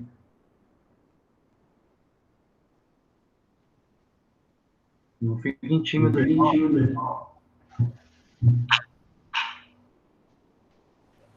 Eu só queria saber se o controle da respiração durante os treinos, destinados à hipertrofia, muda alguma coisa no resultado. Não, com relação à hipertrofia, não. Porque o que acontece? A questão da respiração é igual... Tem umas bobeiras, né, no esporte que eles vendem lá, negócio de dilatador de narina. Tem um outro que eu vi outro dia que coloca um negócio desconfortável dentro da narina para poder aumentar o volume de ar, teoricamente, que passa pela narina. Mas se a gente parar para poder entender o que vai acontecer, iniciou a atividade, você tem um aumento da frequência cardíaca com a frequência respiratória. E dependendo da intensidade do exercício, esquece, você não vai respirar pelo nariz, você vai respirar pela boca. Qual que é a diferença? O ritmo da respiração que vai ditar é a necessidade de ter a perda de calor, porque a gente está produzindo calor com a atividade, então o ar que entra e sai, ele é uma forma de troca. A eliminação de gases que é produzido durante a atividade, então eliminação de substrato energético que foi causado ali, metabólico, e a questão de produção de energia, mesmo a questão de oxidação. Então, a musculação em si, ela não vai causar ela não é uma atividade tão oxidativa assim, é uma atividade com predominância glicolítico. Então, a gente não usa tanto o oxigênio, metabolismo de gordura ali durante o treino propriamente dito, tá? Quando eu falo não usa tanto, eu falo em porcentagem, tá, gente? Porque o nosso corpo, ele sempre vai usar todas as vias metabólicas dele. Ele sempre vai degradar as 3 possibilidades, que vai ser, de preferência, vai ser gordura, carboidrato, glicose e também proteína. Só que se eu começar a degradar a proteína, aí não vai ser tão legal assim, porque eu vou diminuir a atividade metabólica da minha célula e não vai ser legal, vou perder massa, enfim. Mas também para acontecer isso tudo, o indivíduo ele tem que correr uma maratona por dia numa semana, que não vai conseguir fazer isso, então ele não vai perder massa muscular, massa proteica de fato, a proteína vai degradar a proteína de fato para poder perder massa muscular. Mas a respiração, o seu corpo, ele vai controlar. Quer ver uma coisa? Eu não uso, tem anos que eu não uso o meu relógio para poder treinar, porque eu gosto tanto da percepção subjetiva do esforço, e já tem muito tempo que eu utilizo isso para mim, que eu não olho o relógio para poder treinar, e quando eu já fiz comparação, e os estudos já compararam também, que o indivíduo que sabe utilizar a percepção subjetiva do esforço, o tempo de descanso entre as séries é muito próximo do descanso quando as pessoas elas vão ali controlar, e também o resultado final. Então, a respiração em si, ela vai assim, durante a série, você vai ter um pico cardíaco e um pico respiratório, que depois isso vai diminuir. Com 5 segundos, com 2 segundos pós-exercício, você já tem baroreflexo que vai diminuir a sua pressão em mais de 20%. Então, não esquenta a cabeça com a respiração. Se tiver com intensidade grande, vai respirar pela boca sim, isso é normal, tá? E senta, bala, faz, não tem problema nenhum, não. Ô, Rafael, do intervalo aí, eu vejo alguns defenderem, por exemplo, intervalos maiores, progredir em carga, por exemplo, você começa com uma carga menor, de RN, percentual de RN. Você acha que por exemplo, uma carga única, de carga ser superior a uma carga única? 30 quilos supino. Eu vou vou colocar aqui para vocês um gráfico onde a gente tem controles de cargas. Vou pegar essa aula de pós aqui, eu sei que tem esse gráfico em algum lugar. Coloquei para poder discutir na aula lá. A hipertrofia, não é interessante a gente fazer trabalho com foco de hipertrofia em cargas muito grandes, não. Vou colocar aqui para vocês. Porque não é a intensidade a variável principal. A variável principal, ela vai ser o volume. Então, aqui nesse gráfico aqui, a gente tem um controle de variáveis de carga e velocidade, tá? O que vai acontecer? Essa linha vermelha, ela está evidenciando aqui a velocidade de execução. Então, quanto maior for a carga, menor é a minha velocidade, mais ela vai se aproximar de zero aqui, tá? Só que eu faço uma observação, não existe velocidade negativa, tá bom? Isso não existe. Toda velocidade ela é positiva. Mas quanto maior é a minha carga, menor é a minha velocidade. E daí a gente tem zonas. O que vai acontecer? Eu tenho minha força máxima, ou seja, é 100% que eu vou levantar para poder fazer uma repetição máxima. Imagina, eu estou fazendo aqui, vou fazer uma flexão de cotovelo. Se eu fizer uma, chegou na segunda, não foi, essa é a minha carga máxima. Então, é 100%. Tá? Depois eu vou falar como que a gente atinge 130%, 150% de força ali. O que vai acontecer? A gente tem vários métodos de treinamento. Então, se eu quiser trabalhar no aumento da velocidade do indivíduo, na variável velocidade, eu vou trabalhar de cargas de 0 a 30%. Então, a minha sobrecarga ela vai ser pequena.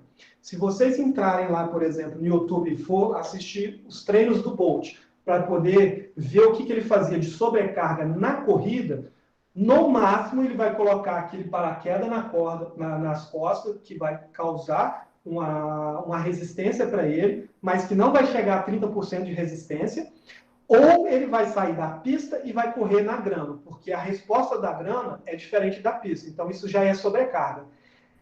o treinamento de alto rendimento, os fatores neurais, eles precisam ser muito bem controlados, porque senão você diminui a performance do indivíduo. Então, a variação ou a dificuldade dessa sobrecarga ela é muito pequena para poder causar as adaptações. Quando a gente fala de potência, a gente vai trabalhar em cargas até 70%. Então, se vocês forem, por exemplo, o CrossFit ele trabalha muito mais em cima de velocidade e potência do que desenvolvimento de massa muscular. Então, as cargas elas acabam ficando o quê? Submáximas. E tanto que a gente vai lá, você pergunta para o seu professor. É engraçado que nem eles... eu já fiz, tá? CrossFit, eu parei porque eu estou com uma lesão no ombro, eu estou com uma lesão de labro, né, nesse ombro aqui, e provavelmente eu vou ter que fazer uma cirurgia para poder voltar a minha vida esportiva, assim, digamos, né? E aí o que acontece? Lá eles vão falar, você vai pegar 70% da sua PR, 50% da sua PR, 60% da sua PR. A PR para eles é a repetição máxima. Então, por quê? Quer trabalhar em cima de potência, variável potência. Só que quando a gente vai trabalhar no desenvolvimento de massa muscular, aí a gente vai ficar ali 70% a 80%, 85% da minha força máxima. Só que o que a literatura ela apresenta para a gente? Que a variável volume é mais importante do que a variável intensidade.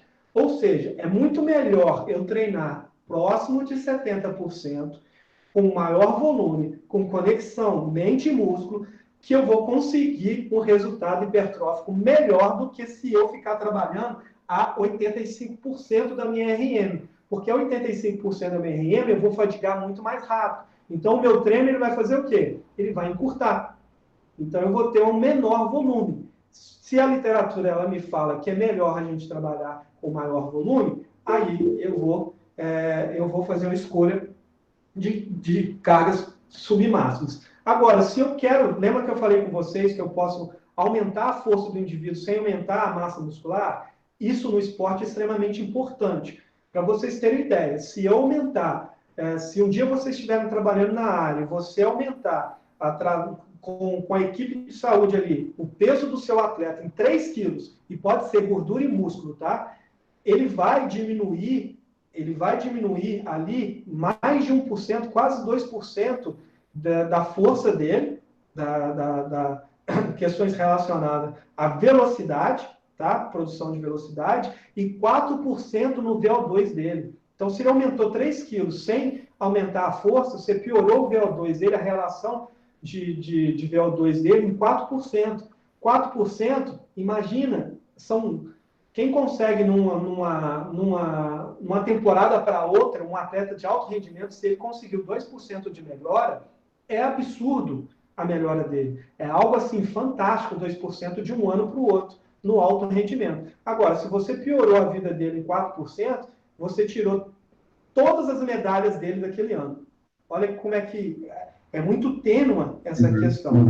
Então, eu vou precisar fazer o quê? Vou ter que aumentar a força do indivíduo em determinados momentos, sem aumentar ou modificar a composição corporal. Aí, eu vou trabalhar com cargas próximas da carga máxima, acima de 85%, próximo de 100%.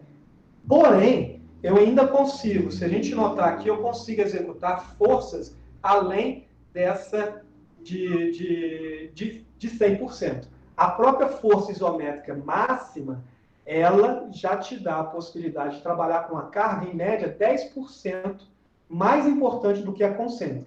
A isométrica é aquela carga que você consegue sustentar, mas você não consegue fazer a contração, tá? Então, você sustenta. Em média, ela é 10% maior do que a carga que você consegue fazer uma repetição. Então, ela é mais importante. Se eu quero trabalhar o aumento de força do meu atleta, eu tenho que trabalhar a força isométrica. Só que ainda tem uma outra possibilidade de fazer uma mudança da força aqui, que é o treino de pliometria. Mas por que o treino de pliometria ele aumenta a força no indivíduo, tanto assim, 130%, 150% na execução dele ali? Aí a gente tem que olhar para os aspectos histológicos do nosso sarcômero, da nossa célula. O que vai acontecer? Dentro do sarcômero, nós temos um monte de proteínas estruturais. Dentro delas, a gente tem uma proteína gigantesca, que é a titina. A titina é como se ela estivesse ultrapassando de um lado para o outro e se amarrando na linha média ali do sarcômero, e ela vai dar sustentação e organização. E ela funciona como uma mola. Então, é a gente trabalhar os elementos elásticos da musculatura com os elementos contráteis da musculatura. Então, daí, o treinamento, por exemplo, do cara, ele sobe em cima de algo alto, aí ele faz uma queda e faz um salto. O que ele está fazendo? Quando ele faz a queda, ele está desacelerando, aí ele está ganhando energia elástica, e depois ele contrai e faz energia contrátil mais elástica e consegue desenvolver um maior nível de força. Quando eu faço isso de forma periodizada, todo esse tipo de treinamento, eu vou agir diretamente nas adaptações corticais, que vai me permitir aumentar a força do cara. Beleza, show de bola. Bem claro, bem claro. Alguém tem mais algum? O Francisco até mandou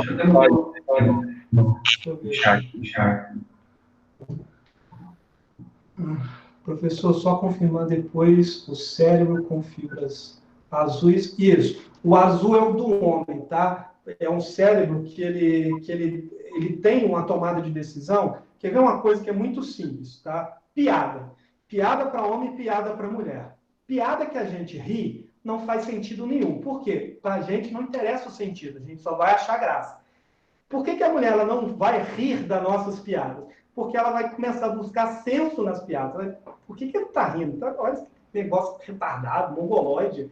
Não faz sentido. Então a gente não quer saber. A gente não quer fazer o quê? Conexões entre os hemisférios. A gente fica no mesmo hemisfério. A nossa tomada de decisão e a organização ela é intra-hemisférica.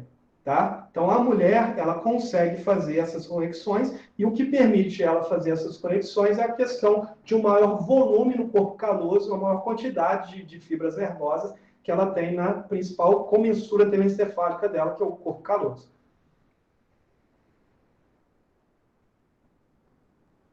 Por nada.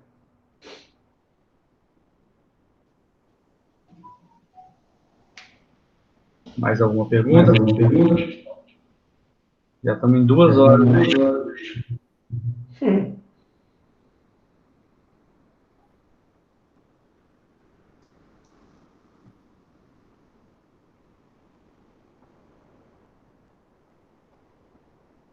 Encerramos?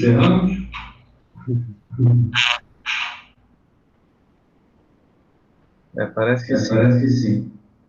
O Rafael, um agradecimento por estar do seu tempo com a gente. Gratificante, a honra profissional do seu trabalho contribuindo com o nosso movimento. Espero que tenha novos porque foi muito produtivo, tem ainda por discutir, né, do tempo.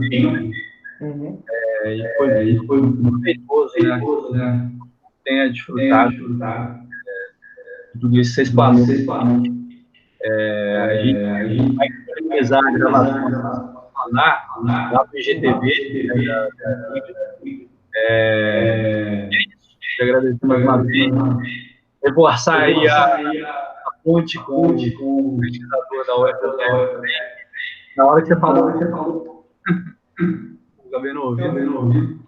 Eu vou ligar pro Rodrigo, e aí eu faço a ponte com vocês. É um cara, é sensacional, tá? Eu sou fã do Rodrigo, sou fã. Adoro o cara, como pessoa, como professor e como pesquisador. São poucos... eu não tenho o lado pesquisador, eu tenho mestrado e tal, mas eu não sou um pesquisador, eu utilizo muito mais as coisas na prática, então eu entendo a ciência, trago para a prática, mas ele é um cara que produz ciência e leva para a prática e dá uma aula num nível espetacular. Então, é um cara muito bacana para poder vocês se aproximarem dele aí. Você acha que é viável videoconferência também? Acho que sim. Todo mundo está trabalhando com videoconferência, né? Assim, a gente Na verdade, esse movimento ele já está vindo, não é de agora, tem mais de 30 anos. Só que agora a gente caiu num cenário que a gente não pode estar pessoalmente. Sim. Então, o que vai mudar, assim, eu não sei se ele vai ter a questão, o que vai mudar de um para o outro vai ser os slides, vai ser a forma de falar, mas o conhecimento, o cara, se você fizer um bate-papo com ele, é absurdo, cara. Quando eu sento para poder conversar com o Rodrigo, seja tomar uma cerveja, conversar com ele de trabalho, vai 2, 3 horas conversando, de questionamento, de pensamento divergente, umas coisas muito bacanas. Pô, legal, cara. Show de bola. Show de bola. Sim. Então e fica aberto para vocês, o que vocês precisarem, eu fico à disposição de material, de aula. Se vocês quiserem fazer live no Instagram de vocês, tamo aí, cara. Fico à disposição. Para endossar a aula aqui agora. Você conseguiria passar eu consigo mandar todos os papers que eu utilizei aqui com vocês, a íntegra para vocês. Já salvei minha aula aqui em PDF também, eu vou passar para a Ingrid e ela passa para vocês. Disponibilizo tudo, sem problema nenhum. Gravação, o PDF da apresentação e os papers que foram utilizados. Show de bola. A gente palestrou, a gente tinha comprado um presente na palestra presencial, mas a pedido de entregar, mas a gente vai te entregar, tá? Quando a gente puder se encontrar, aí a gente marca um outro bate-papo, eu levo uma outra coisa para poder falar para vocês. Pegando de gancho isso que a gente conversou hoje, a gente evolui com outras coisas. Show de bola. Obrigado. Valeu. Um abraço. Gente, então, obrigado, tá? Fica aí aberto. Eu coloquei lá para vocês os meus canais de comunicação, e-mail, rede social, as coisas todas. Tem texto em blog. Ontem eu comecei a fazer... Não, essa semana eu comecei a montar... daqui uns dias vai sair um e-book que eu vou falar sobre anatomia, fisiologia e adaptações ao treinamento de força. Então, eu vou pegar isso tudo que a gente falou aqui e vou colocar de uma forma sistematizada. Vai ser um mini livro, né? Eu estou escrevendo, daqui uns dias deve ficar pronto, aí vai sair pelo site do IESP lá. Enfim, eu mantenho vocês informados, mas na rede social acaba tendo todas as informações lá. É só procurar, é o arroba, vou escrever aqui para vocês, é o arroba... A gente achou aqui. Então tá. É o prof. _ Rafael Soares. Esse mesmo. Beleza? Valeu, professor. Gente, muito obrigado. Obrigado, Ingrid, pelo convite. E eu fico à disposição. Quando vocês precisarem, estamos aqui, tá? Show de bola. Muito obrigado. Gente, um abraço. Até a próxima, então.